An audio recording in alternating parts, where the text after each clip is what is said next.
مساء الخير متابعيني الكرام، يا رب تكونوا في احسن حال واتم صحه. محبين الكشري يلا بسرعه تعالوا مع بعض نعمل طبق كشري حلو جميل واسرار كشري المحلات الطعمه، بس بطريقه تكات وصفات دندونه هتودي الكشري في حته تانية. يلا بينا على المقادير. اول حاجه هنسمي بالله ونصلي على الرسول، اللهم صل وسلم وبارك على سيدنا محمد.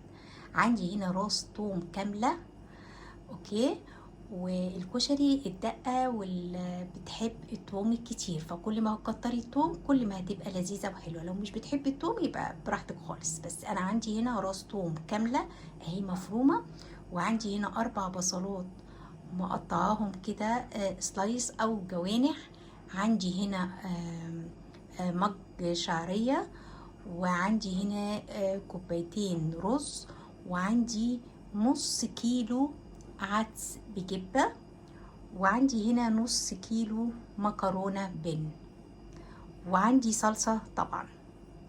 أول حاجة هنعملها هنعلق على البصل بتاعنا اهو. هحط مثلا نقول 3 معالق زيت اهو، انا ما بكترش الزيت فيه. هروح حاطاه كده، وخدي بقى التركه دي وما تراجعيش ورايا. انا حاطه عليه معلقه ملح وفلفل اسمر ودعكهم كويس جدا، وهنسيب شويه كده اهو. هقول لكم هعمل ايه. هنقلب كده لغايه لما يحمر معانا. ودي اول تركه قلت لكم عليها من اسرار الكشري. دي تركه بقى اللي انا قلت لكم عليها من شويه. هاخد معلقه زبده كده اهو، معلقه صغيره زي معلقه الشاي اهي ساحت معانا. هروح نازله بشويه البصل اللي انا سبتهم دول كده. دي مقدار مثلا نقول ايه بصلايه صغيره، هنشوحها بس كده شويه. هنحط عليها فصين توم كده، هنشوحهم مع بعض. خلاص اهو. بصوا يعني احنا مش بنحمرهم، احنا بس بنشوحهم بس لمده دقيقه. بصوا بقى هتودي العدس بتاعك في حته تانيه اهي. وادي تاني تركه. وبعدين اروح نازله عليهم العدس بتاعي. طبعا انا العدس ده نقعاه اوكي، وهديها تقليبه حلوه كده لمده دقيقه برضو.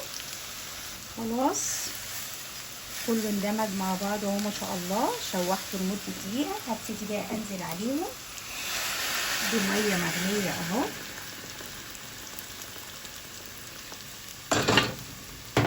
زي ما انتم شايفين كده. بصوا ما شاء الله. مش قادره اقول لكم بقى على الريحه بقى. الله اكبر، ده احنا لسه ما حطيناش اي بهار اهي. حبايبي بقى بصوا البصله ما شاء الله اهي هتبتدي ان هي تحمر معانا. تعالوا بقى اقول لكم على حاجه كلنا ممكن تسهى علينا واحنا بنعملها، بس لما بنعملها بتفرق معانا كتير. شايفين العدس؟ شايفين الحاجات دي اهي. الريم ده لازم انا مش محتاجاه في حاجه، لان انا طبعا هستخدم الميه بتاعته. فاروح شايله كده الريم بتاعي. هقول لكم هنعمل ايه حالا اهو. شلنا الريم بتاعه.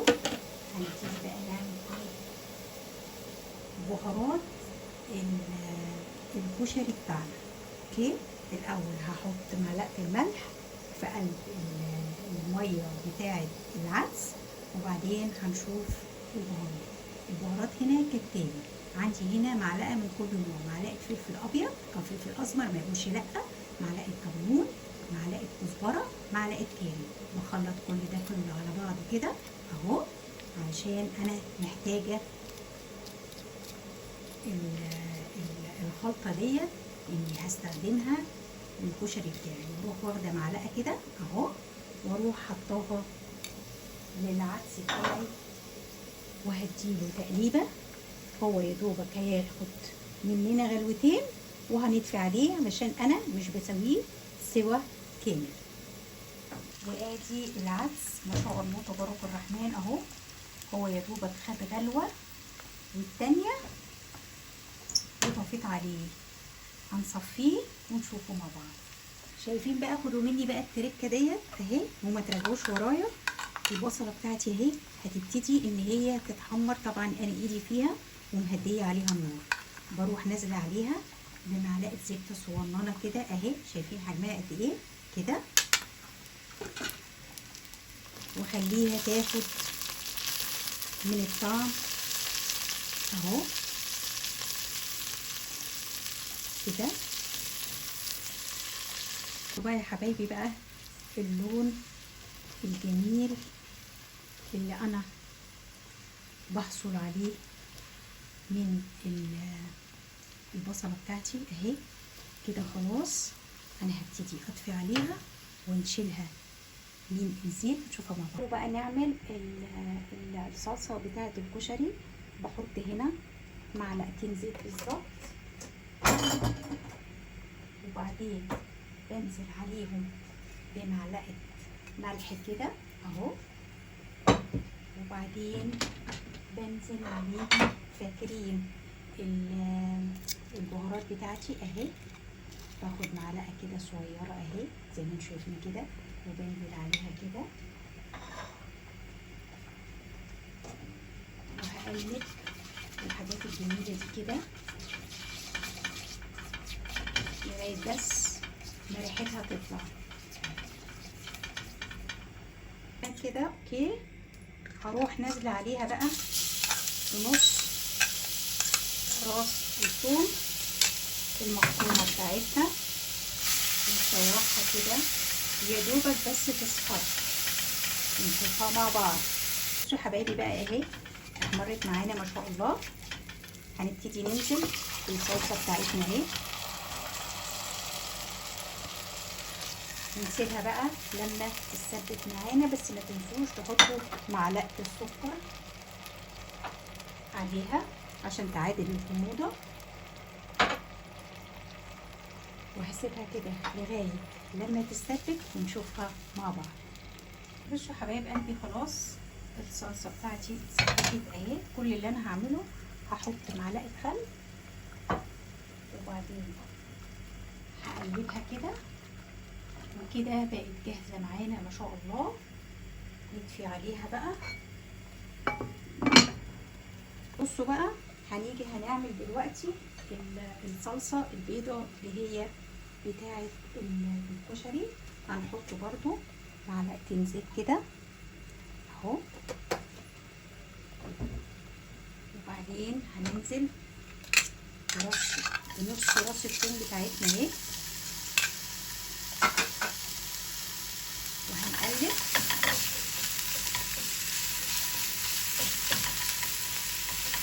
كده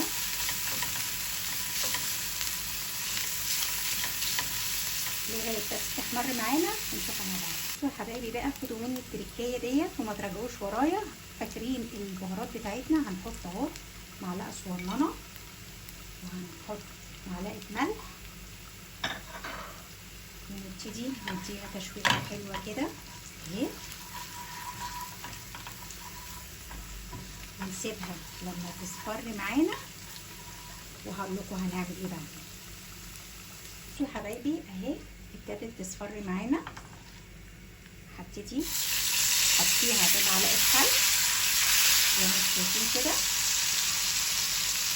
وبعدين هروح نازله عليها نقول مثلا بكوبايه ميه.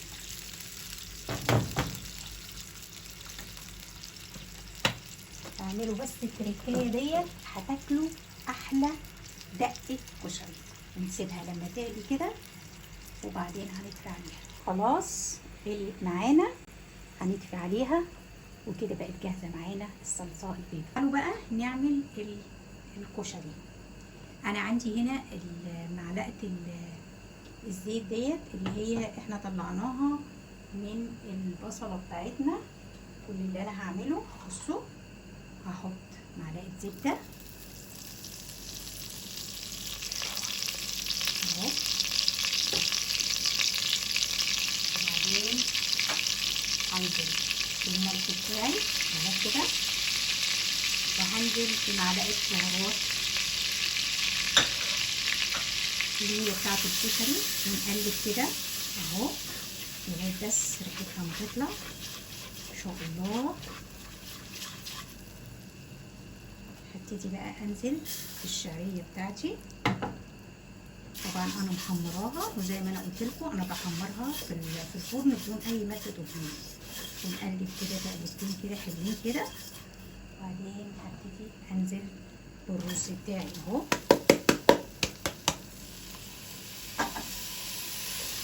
ونقلب كده. بصوا ما شاء الله، شايفين كله اندمج مع بعض اهو. اعملوا التريكات دي هتفرق معاكم كتير في طعم الكشري، واللي يدوقوا قولوا عاملينه بطريقه تكات وصفات دندونه. هننزل بقى في الميه بتاعه العدس اهو.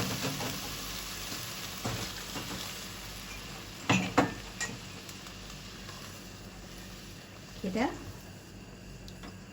ونسيبه لغايه لما يتشرب، وبعدين نهدي عليه النار. بصوا حبايبي، ابتدى يتشرب الميه بتاعته، نبتدي بقى نهدي عليه النار كويس جدا، نسيبه لما يستوي تماما ونشوفه مع بعض. بصوا حبايبي بقى، خدوا مني بقى التركه ديت اهي. انا كده الرز بتاعي ما شاء الله، بصوا تبارك الرحمن اهو. بصوا مفلفل ازاي، لازم يكون لونه كده عشان تحصلوا على اللون الجميل ده.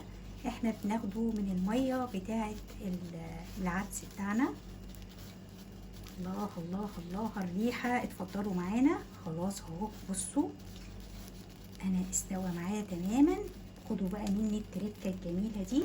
هنبتدي بقى نحط عليه العدس بتاعنا اهو، وبعدين نديله بقى تقليبه حلوه كده اهو. قلبت كله على بعضه كده. بصوا ما شاء الله، بصوا بصوا مفلفل ازاي. بروح بقى عامله ايه بقى، انا التقليه بتاعت البصل اهو. بصوا ما شاء الله، انا ما بحبوش كده لانه بيحمي على قلبي، فانا بروح عامله بقى ايه تركايه حلوه جدا، بخليه فيه كده ياخد من نفس الطعم، وما بيجيليش خالص حته الحموضه او الحرقان اللي انا ممكن يعملوه لي البصل. وهندي برضو تقليبه كده. قلبنا كله وفاضل بصوا قد ايه حته صغيره كده. جربوا. اخر تركايه معانا اهي كده، ونقلب بقى كل الكلام الجميل ده، وبكده بقى الكشري جاهز معانا. بصوا حبايبي بقى، خدوا مني التركايه ديت للمكرونه. هحط برضو معلقه زبده كده، وبعدين هنزل عليها بمعلقه بهارات، وبعدين متنسوش الملح اهي، معلقه ملح نزيد نشيح فيها شويه كده نشم الريحه. ابتدت ريحتها تطلع، هروح نازله بالمكرونه بتاعتي. طبعا انا مش هطفيهاش اهي كده. بعدين هبتدي بقى نقلبها كده. السمنه بتاعتنا كله يندمج مع كله كده زي ما انتم شايفين. احنا بس هنشوحها بس تشويحه بسيطه مش اكتر، انها تاخد من الطعم اهو. خلاص كده اهي شوحت معانا. احنا بنفضل نقلب فيها كده لمده 5 دقايق مش اكتر اهو، لغايه لما كله يندمج مع بعض كده اهي، واتغلفت السمنه بتاعتي اهو، وخلاص وبقت جاهزه معانا. وادي طبق الكشري الجميل او صينيه الكشري الجميله اهي. ادي الصلصه الحمراء وادي الدقة، وعملت جنبيها سلطة كده بالدقة، وندوق ونشوف الجمال الخطير ده مع بعض. وادي كانت وصفتنا النهاردة اهو، الكشري بكل تكات وصفات دندونة. اعملوه بالطريقة دي هتاكلوا صوابعكم وراه في الحر اللي احنا فيه دوت. ويلا بقى ندوق ونشوف مع بعض. ادي الدقة اهي، هاخد كده معلقة، وهاخد هنا كمان من الصلصة الحمراء، وهناخد كمان معلقة من السلطة الجميلة، وندوق ونقول بسم الله. اتفضلوا معانا.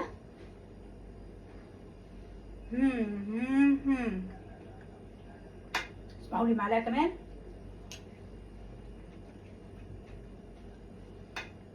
معلقة كمان. خطير خطير خطير. ودي كانت وصفتي النهارده، يا رب تكون عجبتكم. لو عجبتكم ما تنسونيش بالدعوه الحلوه واللايك والشير. عايزين نشير الفيديو دوت لاكبر عدد منكم. بحبكم في الله، ويلا بينا نشوف الكشري بكل تكات وصفات دندونه اتعمل ازاي. يلا بينا على الطريقه، واشوفكم في فيديو جديد تكات وصفات دندونه. باي باي.